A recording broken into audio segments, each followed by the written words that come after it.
There are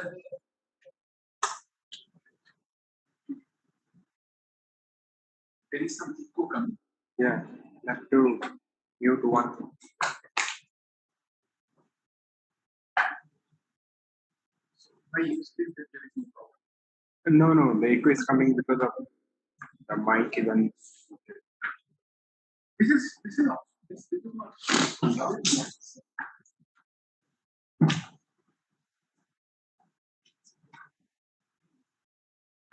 This is.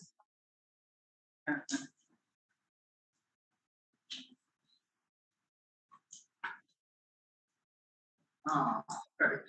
But because speakers.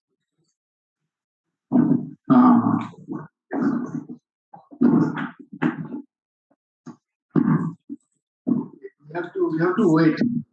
We cannot start a performance before time. We will start throwing weight and stuff.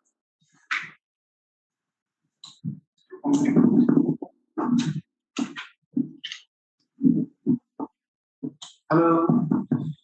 Audible? Yeah. Clear?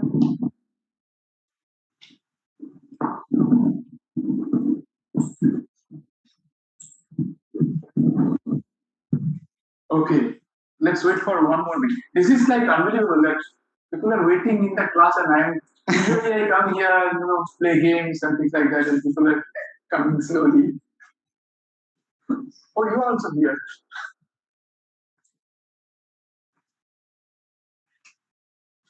So, anyway, before we start, I can tell you some of the things that this is going to be very, very basic. Okay. You could even start feeling that, okay, maybe I should sit there and you can give a better presentation. The thing is that it takes quite a bit of time to actually cover gravitational waves. Meaning, like to a meaningful place where you have the rigor, like details. But here, that is not possible because, of lack of time. I mean, last year I took a course which was 10 lectures, 2 hours each almost. And that there I could cover part of it. So it is clearly you cannot cover the whole thing here. But then I give you a general philosophy of summer school. The summer school is not actually to learn whatever you want to learn, everything. This is just to try and see. I also came for summer school, by the way. 20, I cannot count it now. It's too many years ago. So the thing is to see whether astrophysics is fit for you or not. Okay, and any specific area of astrophysics is really for you or not. Whatever you want to do in research, maybe this is maybe only okay. So I'll tell you first. It is going to be very messy when you get into research. Okay, the work you do is very much different from what you actually end up doing with your own hand, because these things are going to be messy. And whatever you see in books, which feels very rosy and stuff, all those things were at that stage when people are working on it. So things are kind of going to be pretty messy. But then on the other hand, whatever you try to do in life is going to be messy. Now this may be my optimism that I am in a field which is messy, and I am thinking that everything else is also messy. But that need not be the case. It may be that really whatever you want to do is going to get very dirty in the end. Okay. It is not like, for example, when you are solving some nice physics problem from electrodynamics, those things are very beautiful and you feel like, okay, this is what I want to do. But that is because people have been doing that for 30, 50, 100, like Maxwell's equations are, I don't know how many, more than 100 years. So those things people have mastered. So now you have a situation where things look very beautiful. But when it is not the case, your understanding is not good, others' understanding is not good, people are fighting, and all those things come into the picture. Okay. So, but still, there is one more advantage of a summer school, that if you follow these lectures, you will be able to eventually figure out, like you will be able to appreciate seminars and colloquia much more. Like suppose if you attend some other seminar, then you will have a much better grip, that because you already have in your mind some things inserted. After the summer school, I don't know how long it will take for you to forget everything. That is the debatable thing. Like it will take 1 week or 3 weeks. So that's the thing. But still some things will remain, that feeling will remain, that okay, this is how we approach a problem in this field, good or bad. So that is the idea. Okay, now we are 3 minutes past the hour. This is the LIGO protocol. But whenever we say that a meeting is going to start at 11, people obviously don't talk about that time.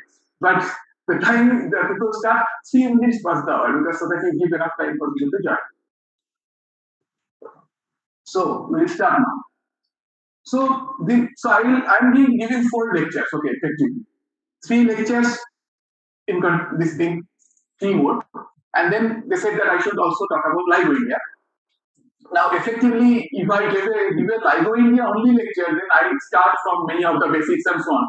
But that will be already covered. So this is going to be essentially the continuation of a 4th lecture. Okay. Now you can ask me questions at any time you like. There is no reason to aim that okay, I should cover everything, because that is simply not possible. Okay, I mean I have still managed to put something, but that's not important. Because what is important is that you get something nice. Okay, you find some interesting thing, ask questions, and understand that your day will be done. That's how at least my days are done that way. So, okay, here we go. Now, how many of you had a general relativity course before? Okay, many of you. Okay, now meaning 3. So now the thing is that so you would not know general relativity as much. So did you 3 of you who have done general relativity, did you get into did you complete the course? Up to which point did you go? Did you do linearized theory and so on? Okay, no, not that much. So you did not. I think then it does not matter. You can read it. What I'm going to teach about gravitation is you can read in any standard textbooks and Wikipedia. Wikipedia is a pretty good resource for the beginning. Just that it does not explain things sometimes properly. But the contents mathematics cannot go wrong because it is there for a long time. So today's lecture will be mostly about what are gravitational waves and the sources of gravitational waves. Okay. Primarily, we will focus on the compact binary coalitions because that is the source we detect right now. Then next lecture will be more on the detector side. Okay. And the third one on astrophysics and multi-messenger astronomy, how to do data analysis, all those things. And it can get quite messy in that direction. And the fourth one is LIGO India. And not just LIGO India, future of gravitational astronomy. Where things are going, which probably will be very much relevant to you to decide your future career path, if you like other things.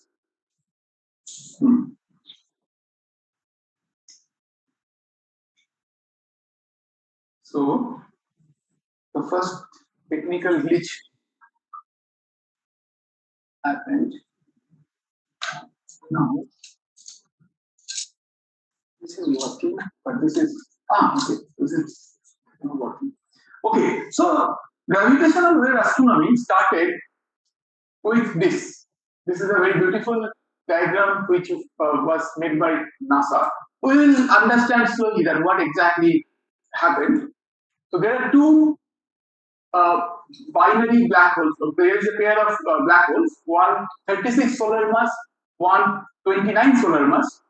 They went around each other.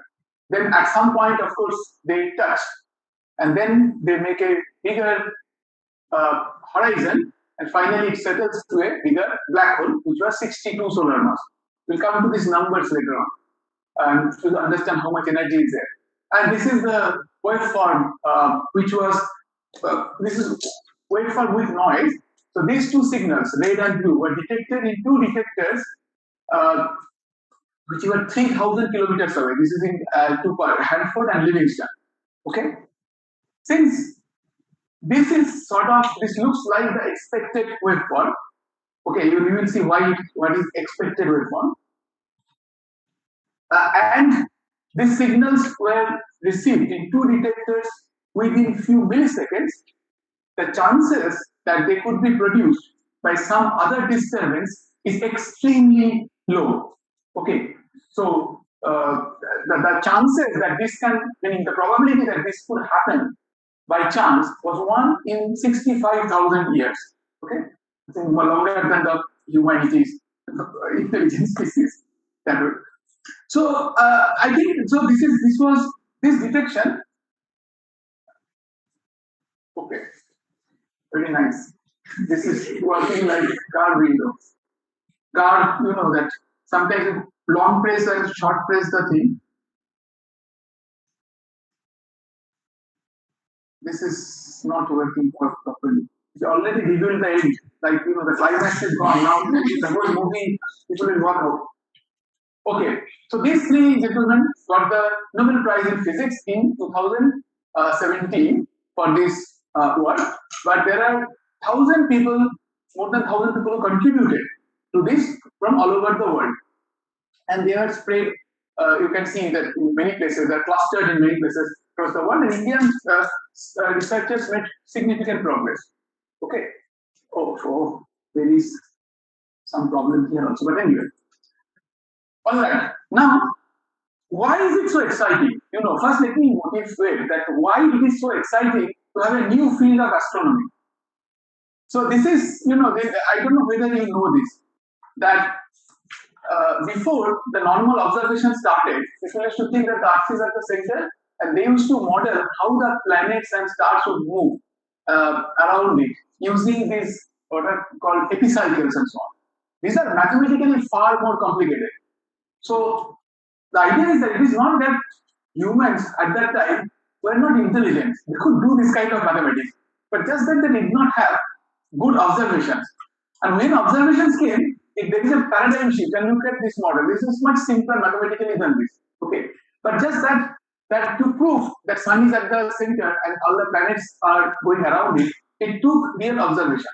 So the problem was that people used to use this kind of observations earlier, meaning humanity since it became conscious, it would look at the night sky and then try to infer things.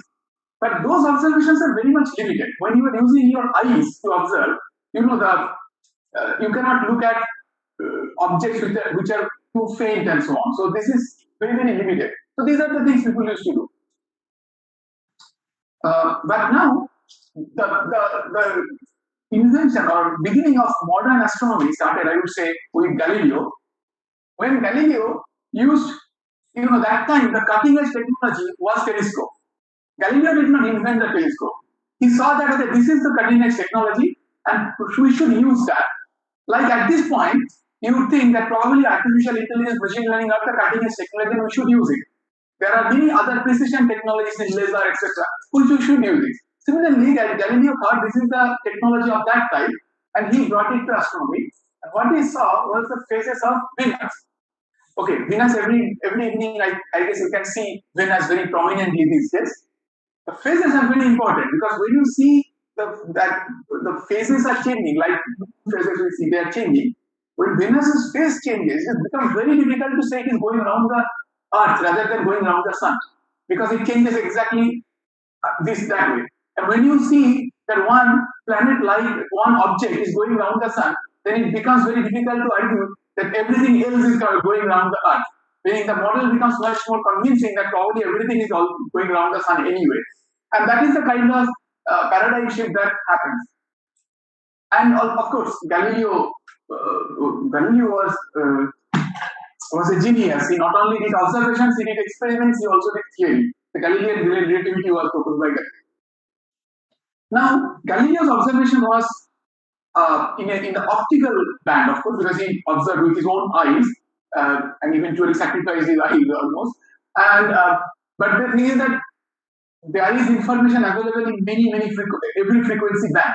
Independent information is available. I mean, you guys I don't have to say those things which tell to the children that, like with optical, you see a human body like this, and with X-ray, you see something else and things like that. And that clearly, that is the same thing which happens in astronomy. When you look at a galaxy with different filters, you're essentially looking deeper and deeper, because, for example, infrared would be able to penetrate the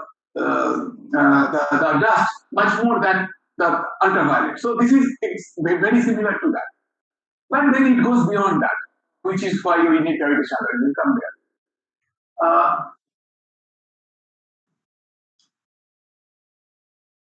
I think this I need to change this because this is just okay. So here is Galileo's telescope. Here we are today. These are some of the most important telescopes these days. These are the Keck telescopes. This is Hubble Space Telescope. I should put Jebra. So this is Chandra X-ray Observatory. This is Swift. This is Planck, and this is GMRT. Okay, these are the. So why is it so important? Like, why am I showing this? And it is quite profound. I mean, and you may not appreciate it right away. I mean, it will look very trivial. But see, in gravitational wave astronomy, we are here. Okay, and this is where we want to have to go, right? So, for when you are thinking about career options, you can see the path very clearly. And this is what it is about gravitational waves. I am not saying you should do gravitational, by the way. This is not sales speech. But I am saying that this option, this you should account for. When you are thinking about things, you have to see where things are going, and then you make your choice.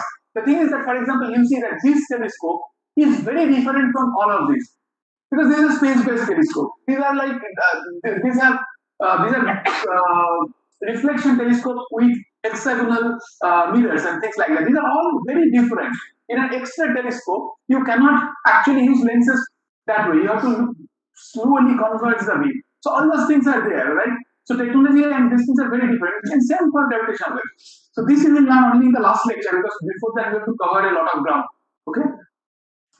Okay. And then what happens when we have this kind of telescope? You see that we get not only get this high definition picture of different things of the universe, like we now know not only where the planets are. When we started from saying that okay, Earth is at the center and everything is going around, and now we know when a comet is going to come and whether it will have the tail or not. Those things we can precisely predict. We are at that space, meaning we can predict when an eclipse is going to happen, like seconds accuracy, right? I mean, more than that.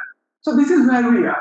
And then we get different things like this is all these things will be covered in the score. Like, this is like a slice of the universe, each point here is a galaxy and things like that. So they are like high definition picture of this universe.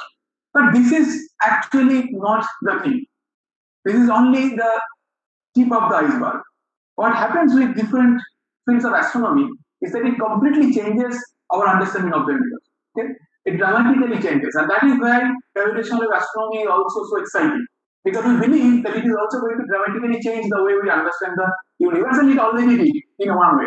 People did not think that the black holes are so big.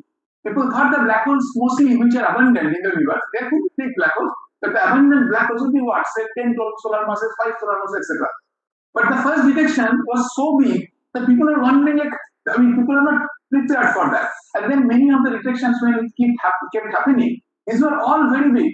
Okay, so this already changed the paradigm. Of course, after this observation is done, somebody will point out, I said in 1965 that I wrote a paper that these black holes are bigger. But when so these things all happen. But on the other hand, when you know that when you have all the options, 100 options on the table, then you don't know anything. Okay, and what you are focusing on is what you believe in. But then you see that the paradigm shifts because now people focus on these heavy black holes and intermediate black holes and so on. So we come to those later on. Now here also you can see all those things. See, Jocelyn Bell discovered this pulsar. Okay, and then people initially when she was a PhD student, so obviously nobody believed her. So when she discovered this, people thought that maybe aliens are sending signals to us. These are called these little green men and things like that. So this was so much not unheard of in those days. Then there is this huge jets, which people don't understand that how they are still there in many of these galaxies. Then the cosmic microwave background. I think someone is going to talk about this. The completely serendipitous discovery. Okay? It is true that those things, cosmic microwave background, was in some sense predicted. The people thought that if there was a hot Big Bang, there will be some remnant of it. But it was not convinced enough. Many people really did not know it until observations detected it. Okay, and that is how things change. Even like as simple as the expansion of the universe. Okay, you would think this is absolutely trivial. That its universe is of course expanding. What is the problem there. And now not only it is expanding, it is actually accelerating. Okay, and that got a Nobel Prize. But now I will this is the last thing I will say about in this part. This is just killing me because the whole flow is because it's not working. So these are the some great debates. Okay, and you see these ones. So in 1920, this is not less than, it should be around 100 years ago. Okay, people are all flying aircrafts and killing each other. This is First World War going on. Even at that time, the argument is that maybe Milky Way is the entirety of the universe. People did not believe that there are other galaxies outside. Okay, and this is only 100 years ago. So if you think about it, this is how bad the thinking, how dramatically things can change with more observation. And of all people, Einstein did not believe in an expanding universe. So Einstein expressed, so this is from Wikipedia, that De Sitter produced this equation which was showing expanding universe. And Einstein thought that this is probably not correct. This does not feel right. Okay, and so this kind of things were happening at that time. Okay, and now of course it feels so trivial. This is, and also like in 2015, before advanced LIGO started observing, you come to all those. People are thinking that maybe gravitational waves are not there, and then maybe even if they are there, they are not going to be detected. Okay, this is about few years ago. And today people ask that what are you going to detect next? So you see that things change quite dramatically, much faster than we think they are changing. There is a chat. Oh, the speaker is not audible. Can you hear me? People online?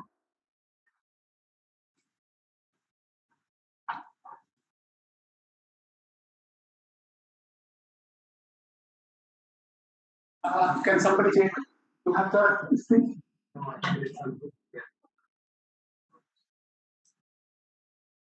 People online, could you please confirm if you can? Okay. Manusha says that they are audible. Okay. Excellent. So whoever had trouble, probably it was some glitch from your end. Okay. Okay. Now let me move on. So I believe you already had general relativity lectures.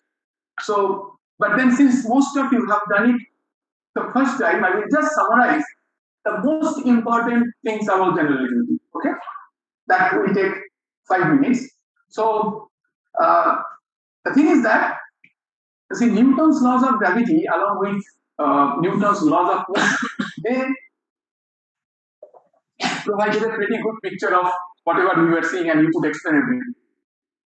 But then science progresses by challenging the existing theories, right? So Einstein first proposed special theory of relativity, which could combine electricity and magnetism in a very nice way, and all those things happen.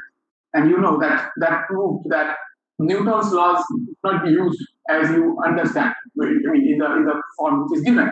Because Newton's laws of motion says that you keep accelerating something and it is just going to, the speed is going to increase, and you don't know that that's not happening because it has to, the acceleration reduces when it constant force, because the effective mass, which is not a good picture, but anyway, it goes down, and basically you cannot fix the velocity of light. So it has to go down like sort of taper. Now, Einstein also wanted to combine, have a relativistic theory of gravitation, because there was a major problem with general relativity. That if you have two objects which are very far away, and you move one of them, the other one immediately gets the signal, because the formula is, the force is G_m1 m2 by r squared. So there is no time there. So that means if you move something, the other one moves instantaneously, which violates relativity. Relativistic theory, relativity means that any signal will take a certain amount of time to propagate, and the maximum, according to Einstein's theory, is the velocity of light in vacuum.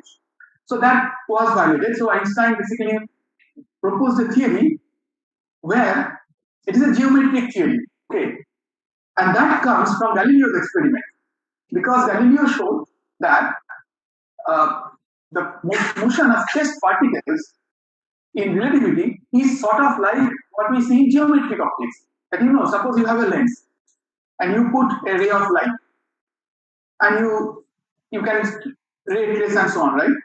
Do you ever say what was the intensity of light? You don't, right? Because it is independent of the intensity. Whatever be the intensity, even if it is like very faint or very strong, it just goes follow the same path. So the theory need not be dependent on the mass of the test particles. Okay, it goes a little more complicated later on, but I'll come to that later on. Similarly, it does not depend on the material. That is, light for light, unless you encounter chromatic aberration, etc. It is independent of the frequency essentially. All when you do ray diagram, that those equations which obviously I've forgotten, that it is 1 by u equal to 1 by minus 1 by v equal to 1 by u and things like that. Those did not have any frequency or anything, right? So that is what ray optics was about. So here also, when Galileo did this experiment, that you drop iron, copper, or a feather, whatever you want, irrespective of their mass or the material, if you drop them in vacuum, their motion is identical, which means it is almost like geometry, right? I mean, because it is independent of those material involved. So his theory was to describe general relativity using geometry. Now, geometry of what? That's the problem. That how do you bring geometry this way? So then it gets, of course, complicated, and you have learned this thing that he already combined space and time in special relativity because there was no other way to impose that velocity of light is constant in every reference frame. Right? So space and time have to be combined. So now the further thing is that space-time forms a manifold. Okay. Now this is very difficult to imagine because we can imagine, human brains can imagine two-dimensional surfaces. Like this surface is a two-dimensional surface. A football is a two-dimensional surface because you need only two coordinates to point something on the football. So everything, all the surfaces that we can imagine are two-dimensional. Our face is a two-dimensional surface, which is embedded in three dimensions.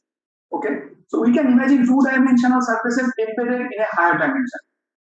We cannot imagine higher dimensional surfaces like a three-dimensional surface or a four-dimensional surface, which comes here. Human brains cannot imagine. That makes things a bit more complicated because then, in order to understand or characterize the geometry of a 3 plus 1 dimensional manifold, which is basically the form of surface, you need to use mathematics.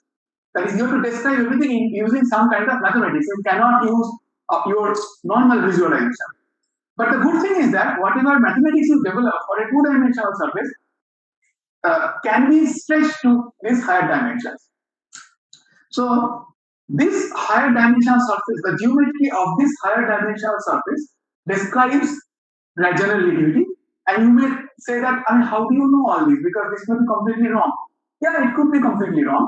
But so far, all the experiments that have been performed have shown that general theory of relativity is correct. But people are doing experiments all the time to see if there is any limit where it breaks down. Because that is how science progresses. I mean, if you thought that Newton's laws are all fine, then of course we would not progress. Right? So this is the thing. So now, in terms of in Wheeler, Wheeler was Feynman's guy and he was a excellent physicist. In his words, what general relativity says is that space-time tells matter how to move, and matter tells space-time how to curve. We'll spend some time here because this will be the best way for you to understand how gravitational waves are generated and what exactly is happening. Okay. So what happens is that suppose let us take the first part. The space-time tells matter how to move. It is like that you have seen these experiments everywhere. Okay, that you take a straight sheet of like whatever that is called, and then you put a very heavy mass inside. Okay, that actually okay. So this is the second part. Then when you put that heavy mass, this surface bends. Okay, this bending depends on the mass you place at the center or whatever inside. So it is sort of like that matter told this space-time, which is not a space-time, it is like an analog, but this analog works pretty well because they are connected. So matter told space-time how to curve. It could be just flat, it could be a little bit curved, could be much more curved depending on this central mass. Now you take a test mass. Okay, now you are coming to the first part. Now the space-time is bent. Now you take a small ball bearing and roll it. Okay, what it is going to do? It is going to go around like this. You have probably seen videos and things like that. At some point, it will come to the center. Okay, this is because it is losing energy, so it will come to the center. Okay, but this motion, this small test mass charged particle did, is governed by the curvature. This curvature was created by the mass at the center. Okay, so this tells you both the parts, right? But things get more complicated because in practice it is not like there is one big mass and one test mass. Okay, I mean you can do some approximations and many things will go like that. Like if the planets would be thought of test mass with the sun at the center and so on. Most of the planets. But in practice, it is not like that. Now you take the next complicated thing. Here, what we first took was a very heavy mass and a small ball bearing going around. Now you take two masses of comparable size. Okay, comparable meaning they could be different by a factor of 10, but both of them can influence the curvature. Now let's see what happens. So now what happens is that you put both these objects and set them in motion. Okay, let's say mass 1 is going to change the curvature like it was doing, that sheet will be stretched in a certain way by mass 1. That is going to influence mass 2's motion, right? But mass 2 is also changing the curvature. And mass 2's motion is now going to change the curvature based on the influence of mass 1. Now this change of curvature is going to influence mass 1's motion. So in some sense, mass 1 changed its own motion through the presence of mass 2. Right?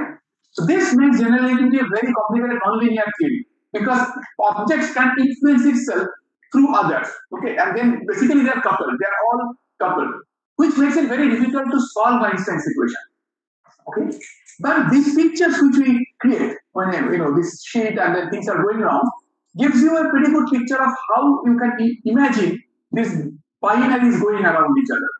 So what happens is that now, so I told you that this small the bearing finally spirals and come close because it loses energy. Okay. Now what happens is that when you take these two objects and they start going around each other. Let's say you do it for some reason. Let's say they start going around each other. Okay, let me see what is the reason. The reason is that general relativity to the low energy level of general relativity basically gives you Newton's theory. Okay, so if you place two objects and it is very difficult for the objects to be at rest because they are always have some small velocity, so they have some angular momentum. Even when they are very far away and they have very small relative velocity, the angular momentum is very large because it is the distance times the velocity with some angle, right? So even if the velocity is small, they have this large angular momentum, and as they keep coming close, this angular momentum remains conserved, so they can start going around pretty fast. But let's say that they are going around, okay? When they go around, they emit gravitational waves. We'll come to that in the next slide. And gravitational waves carry energy. Okay? You can explain that with thought experiment. That is what I think Feynman said. That suppose we'll come to that later on. So assume that gravitational waves carry energy. Then what will this system do? In order to compensate for the energy loss, it will come slightly closer. Okay? As they come closer, what happens is that, just imagine that the closer planets move faster. Okay? Like Earth goes around the sun in 1 year, but Mercury takes much lesser time, and Jupiter takes much longer time. So when they come closer, the period goes down. So the change, whatever was happening here, actually accelerates. Okay? They start moving at a faster rate. That creates this change in this rubber sheet. The rubber sheet you will see that rapid changes are happening on the rubber sheet, right? Not just where the ball is, but the ball is creating some pattern on the rubber sheet, and that is changing fast. Those are the gravitational waves. These gravitational waves then start increasing, then the frequency starts increasing, and not only that, because so what happens is that from the theory we see that the frequency and amplitude both start increasing with time. So as these massive objects come closer, they start emitting gravitational waves at a faster rate. Okay, so this is like an avalanche process. So suppose you're imagining some icy mountain and a small ball starts rolling down. So initially it will be almost big to us, nothing is going to happen. But as it comes down, it accumulates more and more mass and it starts going at a faster and faster rate. So in the end, it can become an enormous, gigantic thing. Okay, to give you some example of now I told you that energy I will come to that how much energy these things can it's like this. So you see, like I guess you can all feel the heat outside. So because of the sun is emitting uh, energy for maybe billions of years, right? So that has because of through fusion, so sun has lost a lot of mass because of that, right?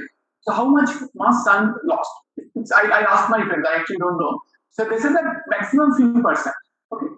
So over 5 billion years, sun has lost few percent of its energy, which is enough to create this world mist in Pune, for example. It's like so hot, right?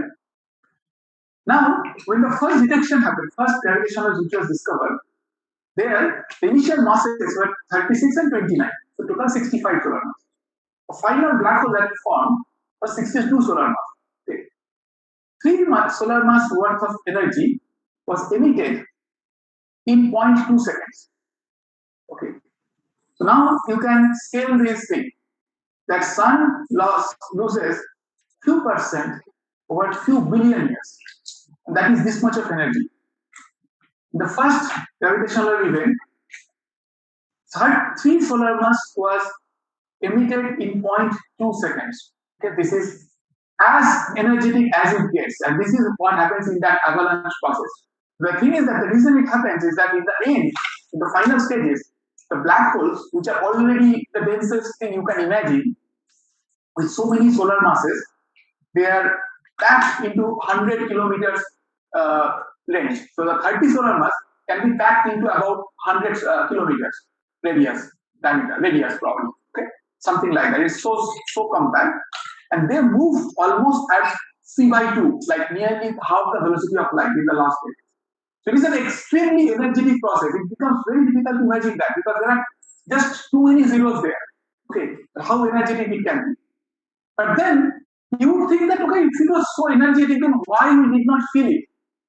Because sun is emitting so little, but still we cannot go outside in sun. Okay, but here so much energy was emitted and we just don't feel it. Well, it was far away, but that is just one part of it because stars are all many things are far away. The thing is that gravity is a weak force, is the weakest force, and that is why the interaction, because every interaction involves that universal constant of gravitation G, which is very weak, and which is why that that interaction, meaning that interaction means what? That when we feel something we are feeling means that the molecules or the objects, the matter in our body is interacting with that oncoming wave. That coupling is extremely low, which is why gravitational waves are very difficult to detect and you can turn in a different ways like spaces, teeth, etc. Okay, now coming back, so this was the qualitative picture of what is going to happen. I will show you very little mathematics and then we will go to the some more discussion of the sources. Now, so general relativity, there are some more things in the chat. Okay, so general relativity also predicts things like event horizons, that is black holes. Okay, black holes are of course different from not just that the square velocity is large and things like that, as you see. It is actually more complicated than that, and it's mathematically very interesting, and you have learned that already. And it also predicts gravitational waves. Now, let me say a little bit about the gravitational wave.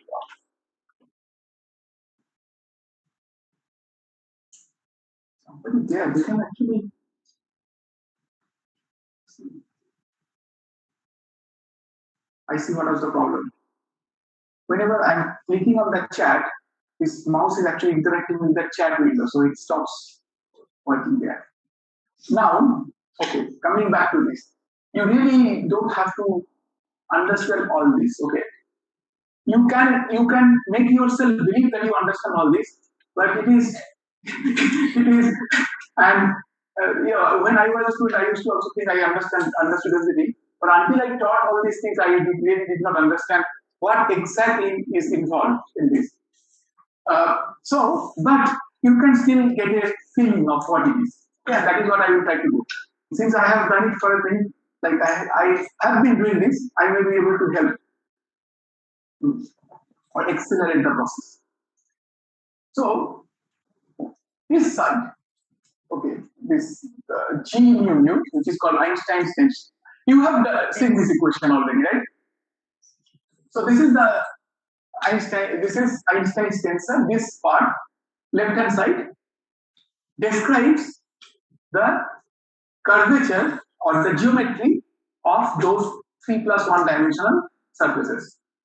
Okay? The right hand side represents mass and energy. Okay? Now, in general, and I told you, in general, this is almost, it's very difficult to solve.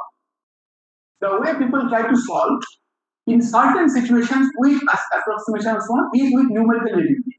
But that does not mean numerical relativity will just solve anything. Okay? At least not so at this point. To solve the binary black hole problem using numerical relativity, I think it took 30 years or so. Okay. It is not because of computing power, it is just difficult because when equations are nonlinear, it becomes very difficult to write equations or represent them in computer in such a way that it is going to run for some time. It is not going to, the numerical errors are not going to drop and the code would crash. Basically, people for a long time, for years, people could only integrate for half cycle of this thing. So, but then there were some breakthroughs came when people could come up with some proper coordinate system in which this problem could be solved easily, and those are very complicated. I mean, I don't understand those, but there are people who understood those, and they also managed to solve this. Okay, so but what is relatively easy to understand is the linearized gravity limit. Okay, and that also gives us the Newton's laws in certain way. Okay, in the static situation.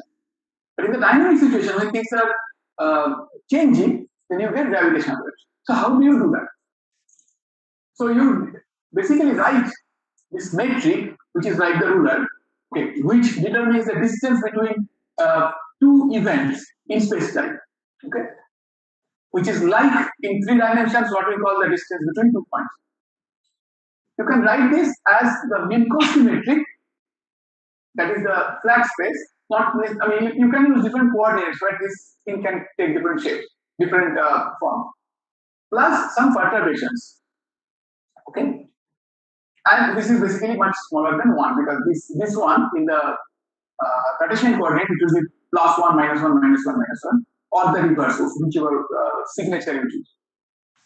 In that one, if you now plug this in this equation, okay, you have to do quite a few algebra and so on, then you can finally write the equation in this particular form. Okay, but that also requires certain choice of certain coordinate system, proper coordinate system. Otherwise, this equation would look extremely horrible. So we go to basically what is called the transverse stressless gauge. In that particular gauge, okay, so forget about this mathematical jargon of transverse stressless, etc. What exactly happens is that basically you go to, okay, let me first say this and then I'll come to that. In that gauge, so if you are in vacuum, there is no source term, this side is 0, then this equation, this is basically the usual D'Alembert operator, you have solved it all the time because this is independent of what is here. When you have box of something equal to 0, in your MSc, BSc, I think probably in MSc, you would solve this, you will see a solution of this form. Okay, that Suppose box of some function f is equal to 0 would give you solutions like f of k dot r minus omega t equal to 0. Okay, equal to not 0, but the solution would be of that function of that. That is f is equal to f, a function of this quantity. So wherever that quantity is constant, you have the same case. This you can easily do. Okay. So this is what it is. Now in the transverse traceless gauge, what you also do, also get is that okay. So here, what we are doing is that this is something called the trace reverse metric. Okay, this will come in any coordinate system. Essentially, when you choose something like this, after that when you try to solve, then you choose the coordinates in such a way that all these components go to 0.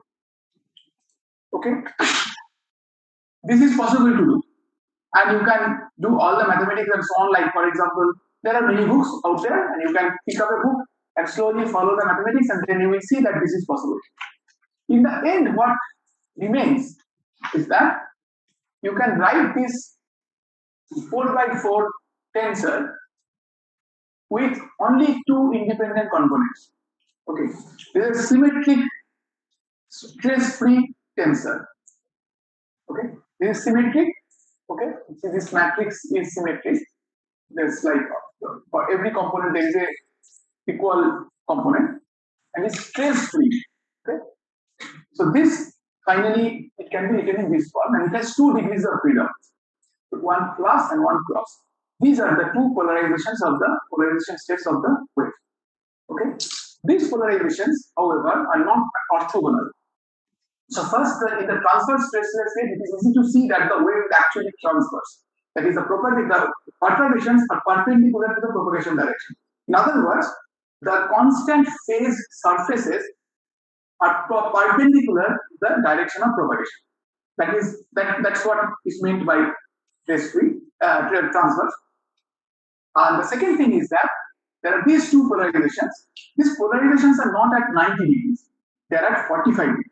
Okay, so if you have, we will come to this. We will see in the next lecture that when there are objects which are deformed with plus polarization, if the cross polarization comes, the deformation is exactly at 45 degrees in compared to that. So that is, if you rotated the object by 45 degrees, you would get the same deformation. So this is what it is. Now these things will, in order to properly understand this, you have to do the whole mathematics with your own hands sitting this thing. The good thing is that there is, if you have done a general relativity course, there is no extra mathematical tool or anything that you will need to get there. But you will have to develop some, puts a lot of time in order to properly understand and do it. Okay, so that's the thing. Yes. Yeah. When can we use that? Okay. So the thing is that in the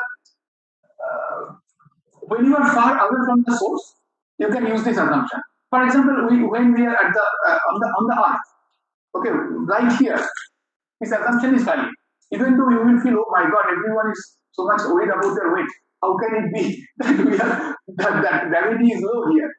The thing is that even though gravity is pretty strong and so on, the actual perturbation to the Minkowski metric for the earth turns out this term would be like up to around 10 to the minus 9. Okay, this is very, very weak. It becomes strong only when you are very close to a black hole.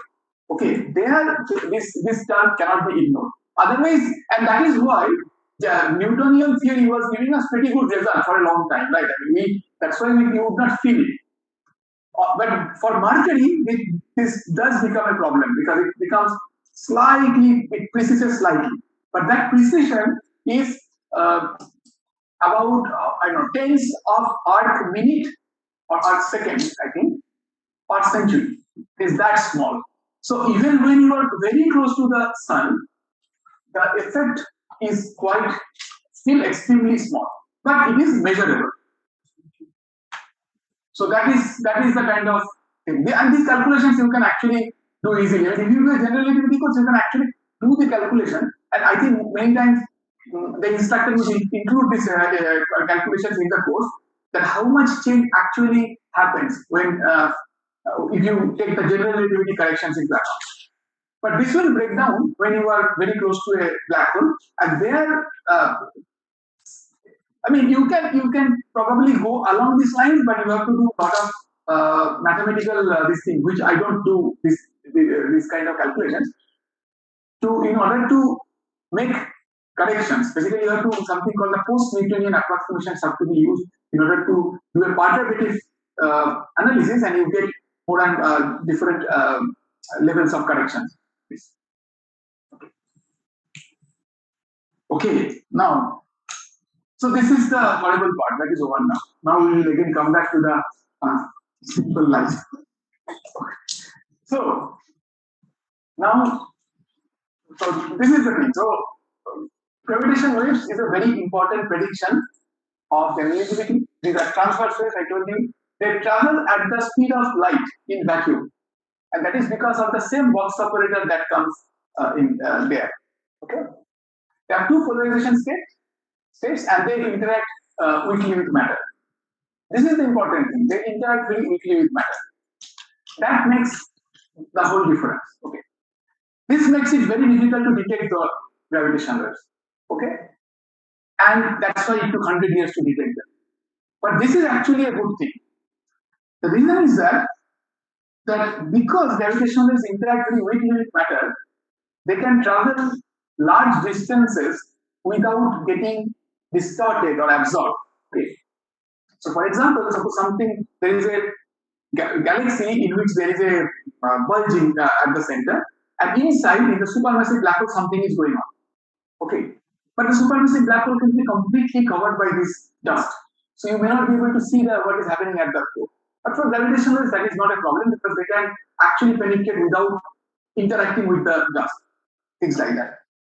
But more complicated, but the advantage becomes much more significant when you want to take a picture of the early universe.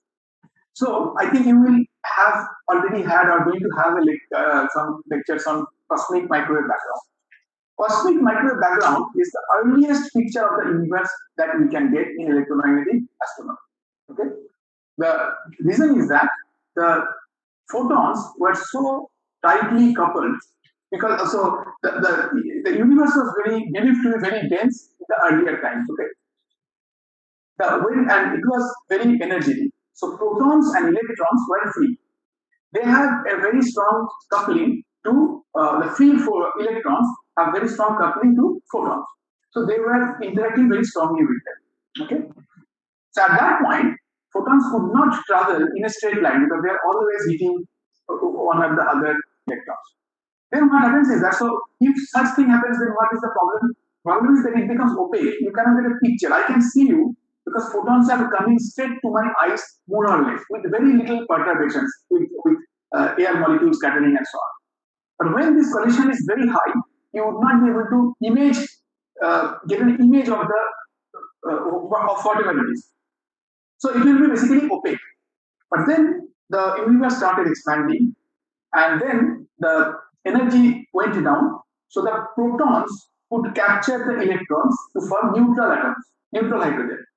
When neutral hydrogen were formed, this first of all the density already went down, and also the cross section went down. So these photons could then travel in straight path. Okay, and that is when, and those photons are still coming to us, and that is the cosmic microwave background. This whole thing, this part when it is called the last scattering of the photons happened when the universe was 3.8 lakh years old. That is 380,000 years old. Now the thing is that, but we obviously want to take get a picture of the universe when it was much younger. That is when it was less than a second old. Okay, so how do we get there? Now the gravitational waves were also generated during the rapid phase of expansion which happened in the universe and which is believed that it happened, called inflation, cosmic inflation. Those waves, because gravitational waves interacting with it, are still there. And if we can detect them, then we can get a picture of the universe when it was much less than a second. So these are the implications of why that weak interaction of gravitational waves with matter is so important, because you can always build better and better instruments, but you cannot do anything with the change the way universe behaved earlier or clean the galactic dust and things like that. So this is why it is more of an advantage to us. So anyway, there is huge worldwide effort going on for this to build to develop gravitational waves. Now, so what are these gravitational waves? Now let's see, like qualitatively, because these are sort of like so we gave this description in terms of this metric and so on, but it is not very precise description. It is because the metric, when you write G mu equal to eta mu plus h mu, it is coordinate dependent. You rather want something which is independent of the coordinates. Okay. So what is there? Of course, whatever is observables are always coordinate independent. But a coordinate independent quantity in general relativity is the Riemann tensor, okay, which describes curvature. That curvature, but going into Riemann tensor, of course, you can always study that and then everything can be done with that. But what is the meaning of curvature? Curvature basically it means that in two dimensions, that it could be positive or it could be negative, or basically it's like sudden light, it's a sphere light, it can be flat and things like that. So what happens when gravitational waves go? But see, this is two dimensions. We are talking about actually 3 plus 1 dimensions. When gravitational waves pass, this curvature basically fluctuates. Okay, and curvature it gives rise to tidal waves. Okay, so when you see that that the presence of the moon is causing tides on the Earth, it is not exactly because of the gravitational pull. Because if the gravitational pull was uniform, there would not be any trouble. Tides. It is the differential gravitation force which causes tides, and that is basically described like a curvature. So this curvature tensor basically leads to something called the geodesic deviation equation, which gives you the tides. Okay, I will not get into those details, but I think in the GR lecture you know that in curved geometry the straight lines are called geodesics. Then when if you consider the difference between two parallel geodesics, parallel meaning very close geodesics, they are no longer parallel, and the difference, their distances basically keep changing.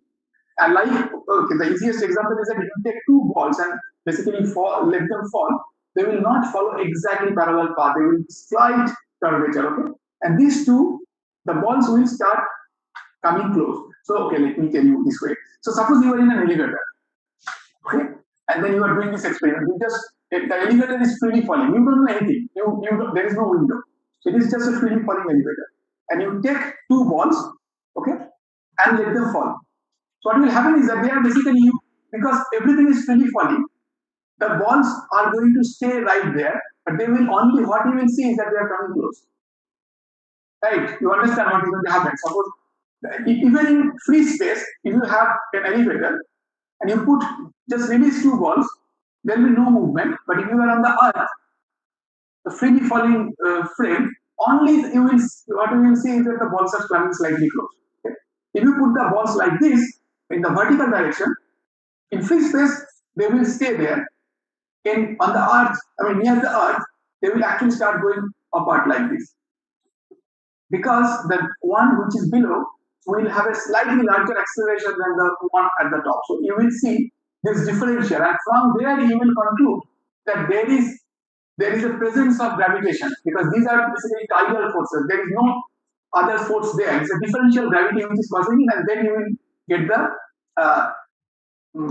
curvature. And that's what happens when gravitational waves come. So there is basically these fluctuations in the Riemann tensor which causes this tidal force. Okay. Enough technical terms.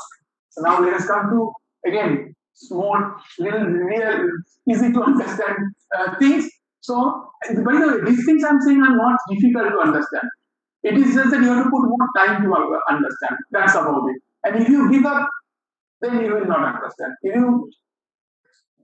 are much more difficult things. Like for example, there are these movies Christopher Nolan makes, which are far more difficult. These are much easier to understand what exactly is going on. Okay. Maybe those movies are also flawed, but anyway. So now, if you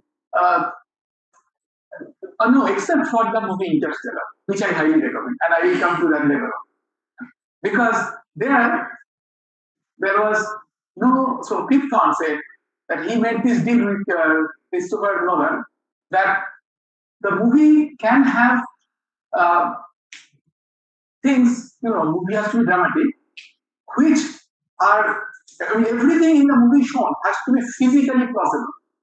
But to make the movie spicier, he can put things which are less probable. So that's why that movie is good. But this one, which he did on time reversal and so on, that's very complicated. Okay. Now here, so here is a normal, there's some sort of colloquial differences.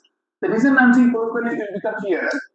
So this part is clear that electromagnetic wave and gravitational waves both travel in space without any medium. So I'm showing this thing so that the feeling of gravitational wave becomes clearer. Now the source for electromagnetic waves is usually incoherent superposition of atoms and molecules. This is not strictly true. Like, for example, this projector is emitting electromagnetic waves, and it is basically incoherent superposition of all these, molecular or whatever atomic transitions. Right? That's what is happening in that bulb. It is incoherent, but that does not mean that it is always incoherent. And here is the proof: this laser. It could be coherent as well. But we are doing generally when we talk about astronomical sources, basically they are incoherent superposition of sources. But for gravitational waves, astronomical sources, we are talking about coherent most of the time. This is also not strictly true because there is a stochastic background which is not coherent. So generally we are talking about coherent motion. That is when we are saying that a binary is going around, meaning two stars are going around, the wave front, the phasing is known, which means that, and it is not dramatically changing with some randomness. Until the merger, you know exactly the phasing. So you can draw the wave. For light from this, you cannot draw the wave because you don't know the phase. But for the sun, okay, when you are talking about the sun, the photons that are coming, you don't know the phase, right? I mean, it is just a collection of photons. You know the amplitude, not the amplitude. What is that called? The intensity. But here, you can get the phase also. So this is the coherent motion. Okay, the resolution. So when we talk about electromagnetic waves, I mean, why we are comparing it electromagnetic waves like that? Because normal astronomy is done with electromagnetic waves, not with sound waves or anything else. With a little bit of maybe neutrinos, but not where we are talking about imaging and things like that. So the wavelengths are usually much smaller. Even the radio wavelengths are, let's say, few meters. Okay. For gravitational waves, the ones which are detected are few thousand kilometers wavelength because it is at 100 hertz. So if you have because they are still traveling at the speed of light. So if you see by like 3 lakh kilometer by 100, it is 3,000 kilometers. So it is that long wavelength we are talking about. Okay. Now, because of that, it becomes very difficult to appreciate that what will be the sky resolution because you all know Rayleigh criteria, right? So the resolution is given by lambda by d, where lambda is the wavelength and d is the size of the mirror, or let's say when you are talking about in radio astronomy, which you will know, it is the distance between two telescopes. In gravitational waves, this is going to matter. The distance between these two telescopes is what is going to dominate the thing. Meaning, so for optical, for example, the mirror radius, mirror diameter is what that d is. But for gravitational waves, that length of the detector, even though it looks very large, 4 kilometers, etc., that is not what is defining that lambda, because that would be extremely poor. I mean, the resolution would be very, very poor in that way. Because 3,000 kilometers divided by 4 kilometers would be like 1,000 radians, which does not mean anything, okay? It will be extremely bad. But what matters then, that how do you get any resolution on the sky, is with two detectors which are placed, let's say 3,000 kilometers away, then you get this thing of resolution of, let's say, 1 radian. 1 radian is very easy to calculate. It is like it will be about 60 degrees and things like that. But it could be much better because you can go to high frequencies, you can have multiple detectors, Then you create a baseline, and this can improve. Okay? I think I'm making some small mistakes here, but yeah, essentially with the distance, with two distance detectors, which are 3,000 kilometers away, you can get better resolution. Okay. All that. So then the correspondingly the frequencies are also. So what happens is that with electromagnetic astronomy, when I said that few meters, okay, wavelength is maximum what we consider. So few meters would essentially give you, I think this kind of thing, 10 to the 7 hertz and up. Okay, this will be the frequency because it is 3 lakh kilometers, which is at 3 into 10 to the 5 kilometers, which is 3 into 10 to the 8 meters. Okay, and then if you put let's say few meters, so the 3 cancels out, 10 to the 8. Maybe if you take little longer wavelength, let's say 10 meter class, it will be few times 10 to the 7 hertz. That's where you are going. And up, that is, we don't really go below that. For gravitational waves, what we are talking about is wavelength. So what we have detected right now is sort of this 100 hertz, but these detectors could go to maybe maximum 10 kilohertz. That's about it. And then when we are talking about different detection bands, we are actually going to lower and lower frequency. The space-based detectors will go to millihertz. So in some sense, here again, these are colloquial. This is not strictly true. But typically, we are talking about frequencies much higher here and much lower here in this part. Okay. And again, here this one is related to the coherence part. So when we are detecting in electromagnetic astronomy, we are detecting counting photons. That is detecting the total amount of energy collected in a certain amount of time.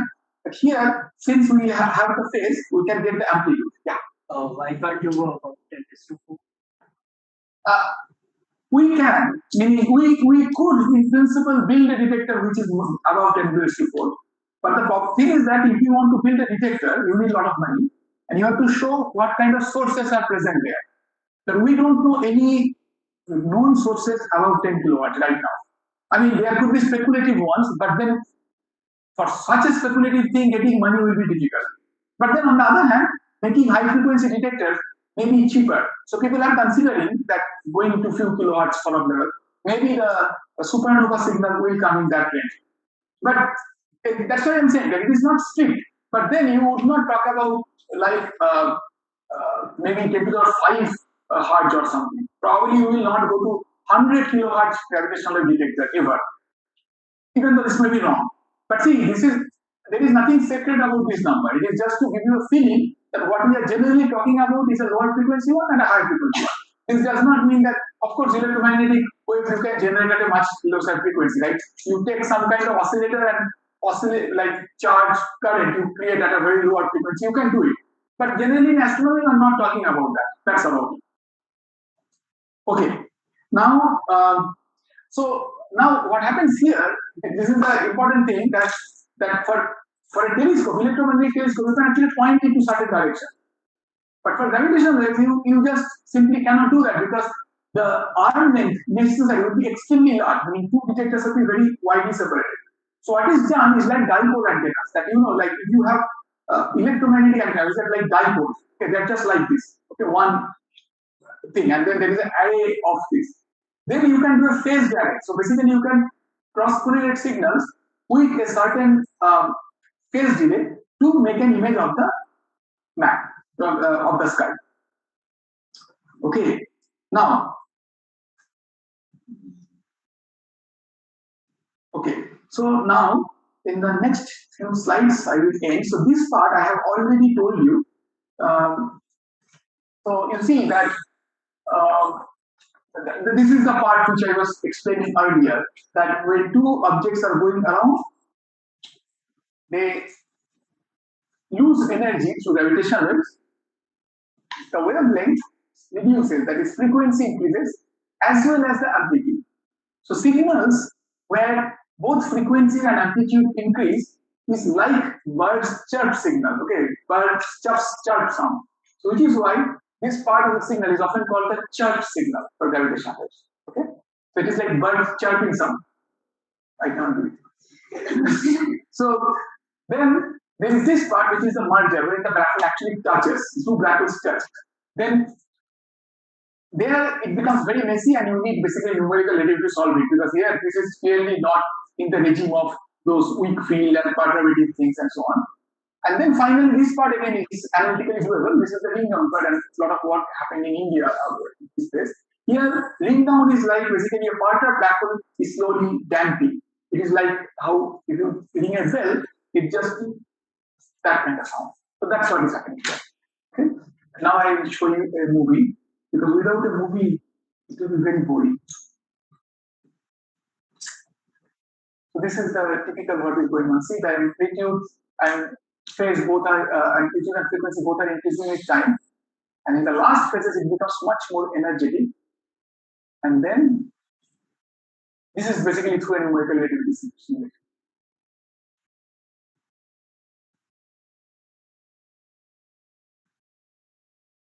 And then this is the ring down.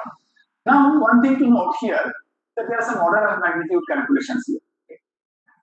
So let's take this part. Okay. You see that if there are two 1.4 solar mass neutron stars which merge with a period of 10 milliseconds, that is 100 hertz, which was 1 megaparsec away. Okay. The strain signal that will be generated is of the order of 10 to the minus 20.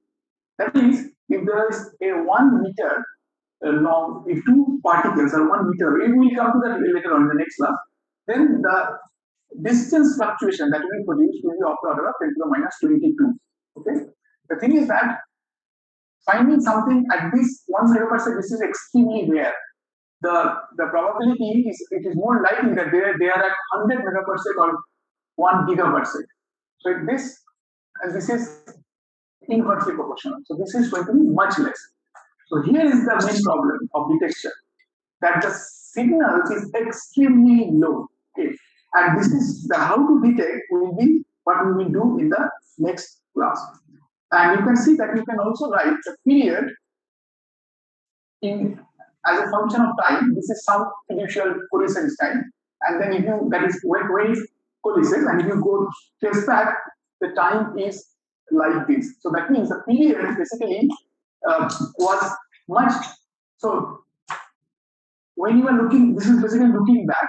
So as you are looking back, the period was much larger, which means that the frequency increased with time. So in some sense, the period at coalescence, you could say that period becomes almost zero. That is like almost infinite frequency. But it, of course, it's nothing like infinite happened, but this is one way to look at it.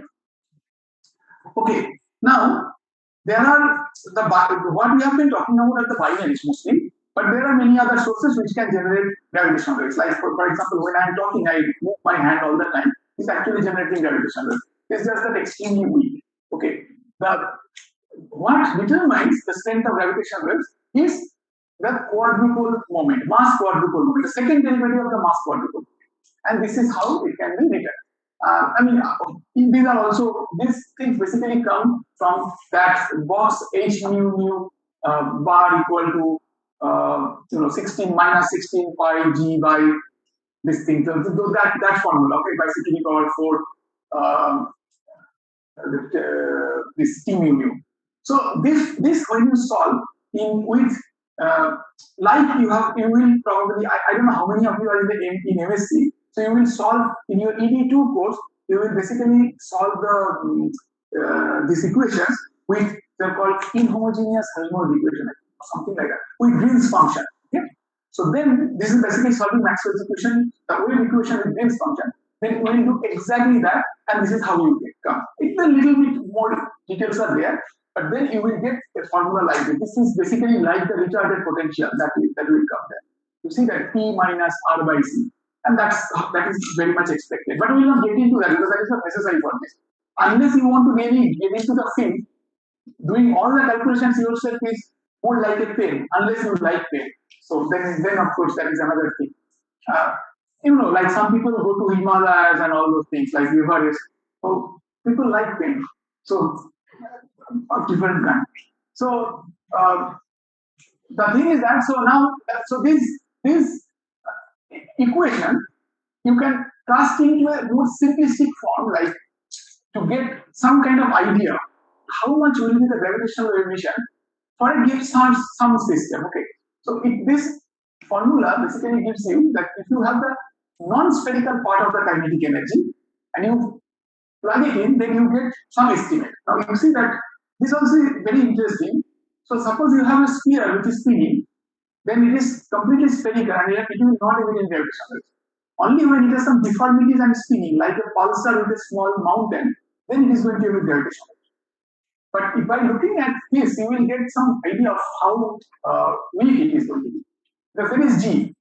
Okay, in CGS unit, G is like 6.7 e to the power 10 to the power minus 8. Okay, this is how we remember. And C in the CGS unit is 3 into 10 to the power 10. Okay, so you see this number here is going to be, and C to the power C square is like 10, C to the power 4 is like 100. So you have something like 42, 10 to the power 42 here, and here you have only 10 to the power minus 8. So you have this number which is of the order of 10 to the minus 50 sitting here. So that is remarkably small, but then there is this the distance which is like megaparsec. But this part in astronomical situation, this part can be high because the mass, the solar mass is 2 into 10 to the 33 grams. Okay, so that will somewhat pull something up. So this 10 to the 33, because when you get the kinetic energy, it is half m some velocity square. So if that m, with this will make this number 10 to the minus 70 of that order. But then there will be a competition between velocity square and this r and so on. So anyway, so basically these are kind of numbers which you can derive and then see what you get.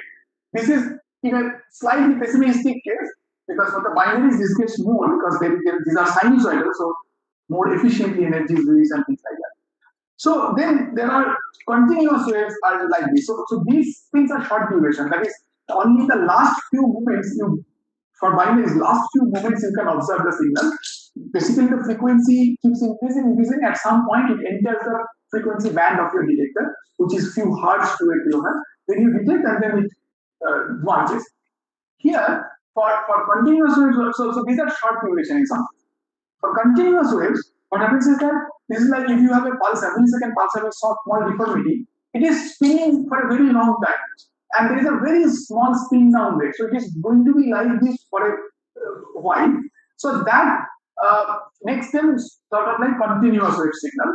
You could also call, for example, when there is a small black hole going around a much bigger supermassive black hole near the galactic center, also a continuous wave source, even though we have not yet there to detect it. Okay. And then there are stochastic sources. Here there are two kinds of sources which are there. So one is basically the astrophysical source, where we are talking about a collection of sources. So like suppose you have a bucket full of crackers, okay? And basically you have seen this during Diwali, etc. People, like crazy people do it. So they put all these crackers in like one bucket and then they put it somewhere and then fire it, and they feel that they're having fun. So that, but whatever it is, you know that there is a very strong noise source there. Okay, you don't know which cracker is going off at which time, but you know there is a source of pain out there. Okay, but then but the individual ones are when you take one cracker and fire. Okay, so this is the primary difference. So stochastic background is like this. Suppose there is a cluster of galaxies where there are many. I mean, they are far away. The cluster is looking like a point source almost. Like Virgo cluster could be like few degrees on the sky. Okay, and then you know the moon is like half a degree. So you can compare that is like a patch on the sky. And if you go further away, it will become much smaller. There are many events are going on. Okay, one or the other, like this bucket full of crackers. So it will appear as a bright source. Okay, this is sort of very much like what happens in electromagnetic astronomy.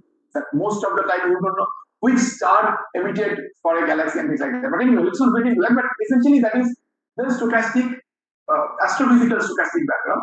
But then there is this metric fluctuations. Basically, the perturbations generated in the very early universe, which is of immense interest because people want to get this picture of early universe, and that will hopefully. So when I started my PhD, I thought that will be detected in few years, but I am now hoping that before I leave this world, maybe it will be detected. But that is not necessarily true for you, because maybe before you retire, it will be detected. So that there are hopes like that. The indirect detection can happen very soon, because these fluctuations can create a signature on the cosmic microwave background polarization, which we are not covering here. That may get detected actually in 10 years time scale. But the direct detection of those waves may take much longer, because we need to, which I will briefly discuss in the last presentation, where you will see it may look like science fiction. But if those things happen, then maybe in a smaller, shorter time scale, we will be able to detect it, even before I retire. So now, almost towards the end, so I will just tell you that, there are, like in electromagnetic astronomy, we saw this picture in the beginning, that there are many different kinds of sources in electromagnetic waves. For gravitational waves, for gravitational waves, we are talking about sources, we are talking about astronomical sources, because on the ground we cannot do anything, even though for electromagnetic cases when there are many different things there. So here the sources are there in many different bands. Right now we are here, this the audible frequency band. It so happens that this is in the audible frequency of few hertz to few kilohertz, but there was just a coincidence. But this makes some cool things, that you can actually translate the signal into an audible band without any frequency scaling, and you will hear the signal. You'll be able to hear the signal. That's the interesting thing. But then people are working on all these different bands. People are working with their active development of instruments in each different bands to detect gravitational waves. Okay, I think I will stop here with this interesting slide. So you see, like this is relating to from where we started.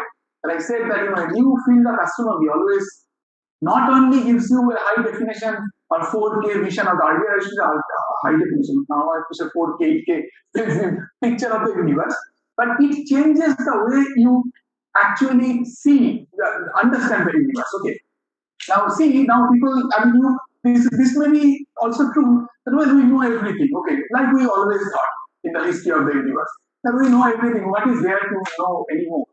But if you look at this carefully, this is this called cosmic phi. So you see that 70% of the universe is constituent of the universe is probably dark energy. Okay, we have no clue about what it is, and then we have like about 30% of this matter constitutes dark matter, and we hardly have any clue about dark matter. Okay, so 95% of this we have no clue. 5% is probably baryon. Okay, and that also only a fraction of it is visible to us. Okay? So this is the situation of this. I would not say that we know everything about the universe as yet. There is 95% of the constituents are completely unknown. Plus, there are many phases of universe where we like, especially the inflation, which is put by hand. There is no clue. So claiming that again we understand the whole thing is difficult. And then you see that this was the Galileo's discovery. These are the planets he observed. Okay, I think you don't have to read it, but you understand it. And from there we have got to this part.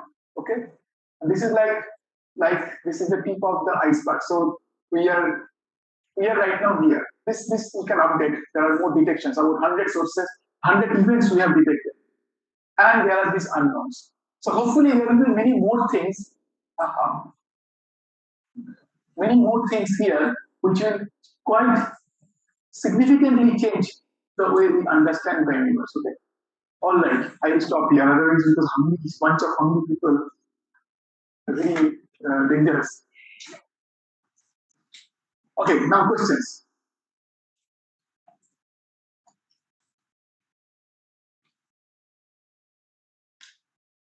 Yes. Okay. Gauge usually we use that to conserve physical properties, and so we can get into another planet. So yeah, gauge we use to basically solve. We cannot solve it complicated situation, so we choose a coordinate system where we can solve things easily and also get some vision about the whole life insights. The thing is, we have this normal plan space. So perturbations, we are saying like less and less and more. So there you are saying that transfers traceless. So we are ignoring the normal case of most space. No, I mean, yeah. If you are choosing a coordinate system, the coordinate system can also be time varying.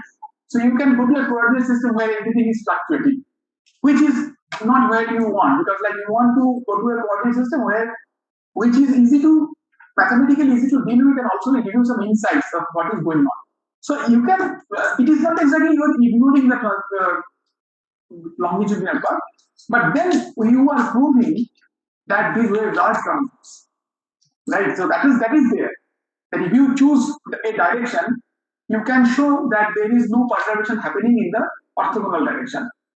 If suppose you choose a gauge where there is some perturbation, that is a gauge choice problem, because you can always switch on and off the gravitational wave and then see whether the longitudinal part, if there are two objects which are two particles which are separated by some light travel time, and gravitational waves are falling along that line, the propagation direction is along that line, then you can show that the light travel time between these two objects, which is completely coordinate independent because it's a scalar, is independent of the frame. And you don't have to go to a different frame for that. Because if you prove anything which is a scalar or a tensor, I mean, let's say scalar, because in the transverse spaceless gauge, scalar remains scalar in any gauge. So if there is no difference in this light travel time in that case, then you are fine. It is an universal result. And the traceless part. So we are getting zeros every time. So is the thing is something like we are reducing some degrees of freedom. We are compressing. We are basically not reducing the degrees of freedom. We are representing the matrix by the minimum number of components.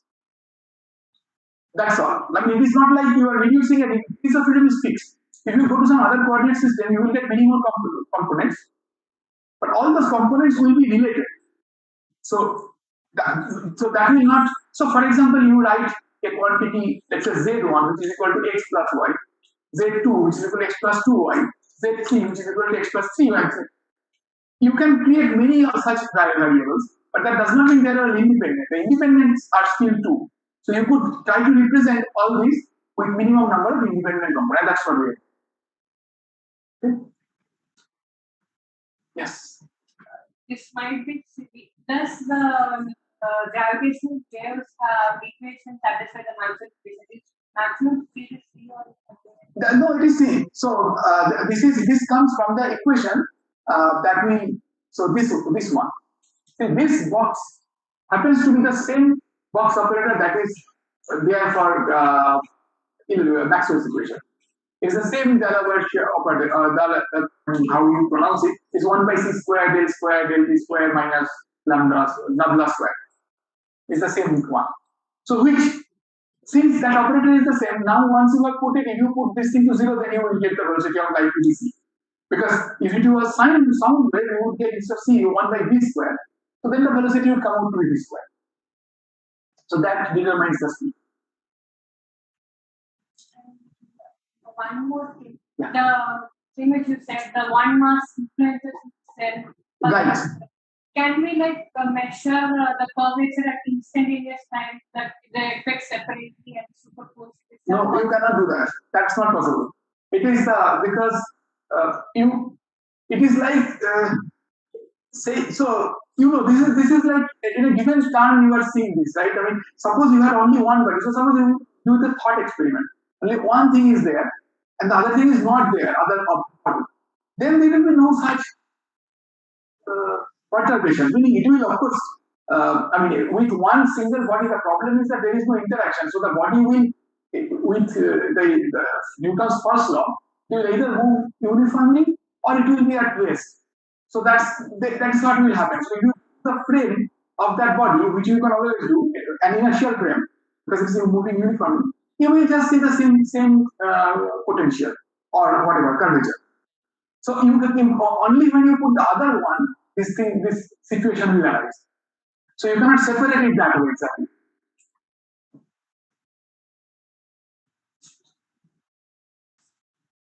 I think, yeah, we are done. All right. So see you tomorrow. I mean, are there any other questions? I guess no, right? Oh, that is right. Okay. Other than displacement, what other effects gravitational waves can have on particles? So the thing is that gravitational waves actually produce stress, okay, or it is a strain signal. So if you have a body, so suppose there are two free masses, then their distances will change when gravitational waves fall on them. But if suppose instead of a body there is a rod, okay, and when gravitational waves fall, because they are bound elastically, it will just create a stress on that, because the elastic forces are going to resist it. And that brings me to this point. I forgot to say this, that I said Feynman had this thought experiment to prove that gravitational waves carry energy, and this is of course Feynman he could come up with this nice thing. So he says that suppose you have a rod, okay, and you put two beads there on the rod, okay. Now the gravitational waves come and fall on this. Now because the rod is elastically it's bound, a rigid body, it is going to have very small perturbations.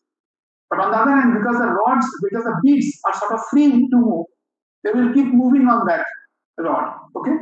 Now when they keep moving on this rod, they will have friction and they will dissipate, create heat energy. So since energy cannot be created, that means gravitational waves are creating that energy. So this is one way to prove that gravitational waves will carry. Okay? All right. So see you tomorrow.